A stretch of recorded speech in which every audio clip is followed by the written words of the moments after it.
नमस्कार दोस्तों, रियाज माला आप सभी का एक बार फिर से हार्दिक स्वागत करता है। दोस्तों, आज के इस वीडियो में मैं एक बहुत ही महत्वपूर्ण विषय के बारे में बात करूंगा और वो टॉपिक है कि सुरों की साधना कैसे की जाती है और क्या ऐसा रियाज है जिसके माध्यम से हमें सुरों की समझ होने में मदद मिलेगी। दोस्तों, अगर मैं साफ शब्दों में कहूँ कि आप किसी एक रियाज के थ्रू आपको सुरों की समझ नहीं होगी, ना ही आपके गले में आलाप आएगा, ना ही आपको अलंकार आएंगे। तो उनके लिए, इन सभी चीज़ों को अपने गले में लाने के लिए हमें कई प्रकार से रियाज करना होता है। हम अगर एक अलंकार को पकड़ लें और सोचें कि इसी अलंकार के थ्रू हमारे गले में वॉइस स्ट्रक्चर बन जाए, हमारे गले का वॉइस मॉड्यूलेशन बहुत तगड़ा हो जाए, आलाप भी गले में आ जाए, तो वो चीज़ें होना बिल्कुल असंभव है। क्योंकि जब आप कई तरह की चीज़ों का लगातार अभ्यास करते हैं तब जाकर के चीज़ें आपके गले में सेट होती हैं। इसी तरह से एक महत्वपूर्ण विषय है सुर साधना। तो सुर की साधना करने के लिए हमें कई अभ्यास करने होंगे। सुरों की समझ, मेरा मतलब होता है सुर साधना से कि सुरों की समझ होना। सुरों की समझ तब होगी जब आप कई तरीके से अभ्यास करेंगे, और वो अभ्यास क्या क्या होने चाहिए, इनकी चर्चाएँ मैं लगातार कर रहा हूँ और कई वीडियोज़ के माध्यम से भी मैंने इस विषय में बात की हुई है। इसके पहले भी मैंने सुर साधना के लिए क्या ज़रूरी रियाज हैं वो रियाज मैंने बताया हुआ है। मेरा मोटिव ये रहता है कि आपको एक अलंकार के थ्रू आपके गले में कई सारी चीज़ें डेवलप हों। और दोस्तों, म्यूज़िक एक ऐसा सब्जेक्ट ही है जहाँ पर आप किसी भी एक चीज़ का रियाज करते हैं तो उसके बहुत सारे फ़ायदे होते हैं। भले ही हमें उसके फ़ायदे पता ना हो, लेकिन उसके बहुत सारे फ़ायदे हैं। मैं ये जो आपको अभी रियाज बताने वाला हूँ, इस रियाज को आप जब करेंगे तो आपकी सुरों की समझ अच्छी होगी। दूसरी चीज़, आपको जब मैं प्रैक्टिस करके यहाँ पे दिखाऊंगा तब आपको ये भी समझ में आएगा कि आपका गला किस तरीके से एक सुर से दूसरे सुर को कनेक्ट करने के लिए तैयार हो रहा है। एक सुर से दूसरे सुर की जो बीच की दूरी है उसको किस तरीके से आपका गला तैयार करेगा, किस तरीके से उसको एडजस्ट करेगा अगर हमें एक सुर से दूसरे सुर तक जाना है। अगर मान लीजिए कि हमें सा से मंद सप्तक के सा से तार सप्तक के सा में जाना है, तो जब आप शुरुआती दिनों में जब आप सीख रहे होंगे तब आपके लिए ऐसा करना थोड़ा सा कठिन होगा, लेकिन आप लगातार निरंतर अच्छी प्रैक्टिस के माध्यम से आप वो चीज़ अपने गले में ला सकते हैं। तो हमारा उद्देश्य यही है कि आपको गला, जो आपका गला है वो गला कुछ इस तरीके से तैयार हो जाए कि आप बेहतर तरीके से कोई भी गाना आप बेहतर से बेहतर तरीके से आप उसको लोगों के सामने तक रख सकें। तो इस वीडियो में अभी मैं बात करने वाला हूँ उस रियाज की। तो आपसे पहले मैं बताना चाहूँगा कि अगर आपने पुराने जो सुर साधना के मैंने वीडियोस बनाए हैं उनकी भी प्रैक्टिस आपको करना है। अगर आपने उनकी प्रैक्टिस नहीं की हुई है तो आप उनको भी देखिए, उनको भी अपने रियाज में शामिल कीजिए। आज का जो रियाज है आप पहले मेरे साथ में करेंगे, फिर उसके बाद आप मेरे बाद उसी चीज़ को रियाज करेंगे। ये बटन थोड़ा सा निकल गई थी। चलिए, अब दोस्तों ये रियाज जो है वो मैं आपसे शेयर करता हूँ आपके साथ में। तो पहले इसको समझिएगा, लेकिन उससे पहले एक छोटा सा आपसे निवेदन है कि आप लोग वीडियोज़ को लाइक नहीं करते हैं तो वीडियो को लाइक कीजिए और चैनल को भी सब्सक्राइब कीजिए, ताकि मुझे मोटिवेशन मिलता है और मैं आपके लिए और भी अच्छे कंटेंट लाने की कोशिश करता रहता हूँ, जिससे कि आपकी और भी अच्छी संगीत के विषय में पकड़ अच्छी बनेगी। तो अब ये क्या प्रैक्टिस क्या है ये मैं अभी बताता हूँ आपको। सबसे पहले आप सुर साधना के लिए तो एक मेन चीज़ जो है पहले वो समझ लीजिए, उसके बाद ये प्रैक्टिस की बात करूँगा।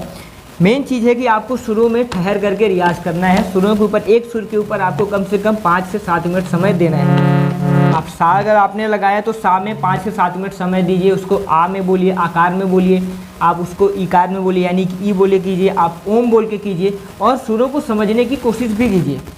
जब आप सुरों को समझेंगे तभी आपके गले में वो सभी सुरों की समझ आपके बेहतर तरीके से हो पाएगी। अब प्रैक्टिस भी जरूरी होती है। तो प्रैक्टिस क्या है, आज की प्रैक्टिस मैं आपको बताता हूँ।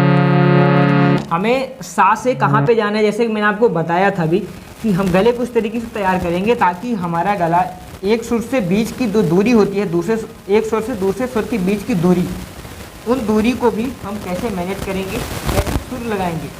क्योंकि मीड और गमक का जब इस्तेमाल करते हैं तब हमें इसकी ज़रूरत पड़ती है। तब देखिए दोस्तों, हमने सा से मा में हमें चलना है।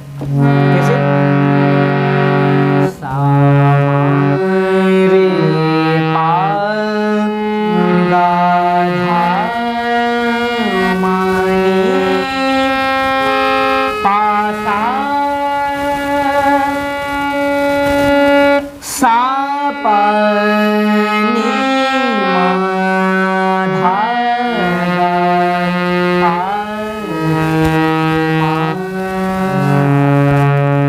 देखिए दोस्तों, ये कितना खूबसूरत एक पैटर्न बनता है। इसी पैटर्न को हमें बोल करके करना है और आकार में भी प्रैक्टिस करनी है। अब चलिए दोस्तों साथ में करते हैं इसकी प्रैक्टिस। आप मेरे साथ में कीजिए, उसके बाद जब मैं हारमोनियम बजाऊंगा तब आप मेरे बात कीजिएगा। एक चीज़ आपको ध्यान में रखनी है कि इस चीज़ की प्रैक्टिस आपको बिल्कुल विलंबित लय में करनी है।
तो दोस्तों आपको कुछ इसी तरीके से अभ्यास करना है। अब चलिए थोड़ा सा इसको हम द्रुत लय में द्रुत लय में नहीं, मध्य लय में करने की पहले इसको कोशिश करते हैं, उसके बाद हम द्रुत लय में करेंगे।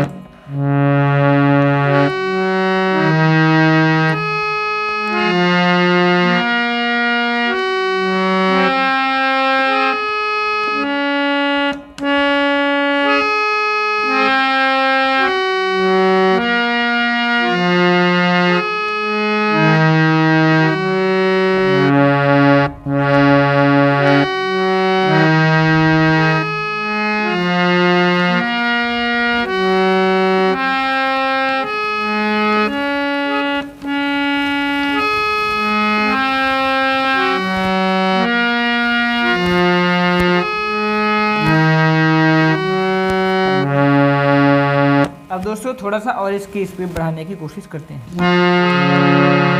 सा रे पा गा धा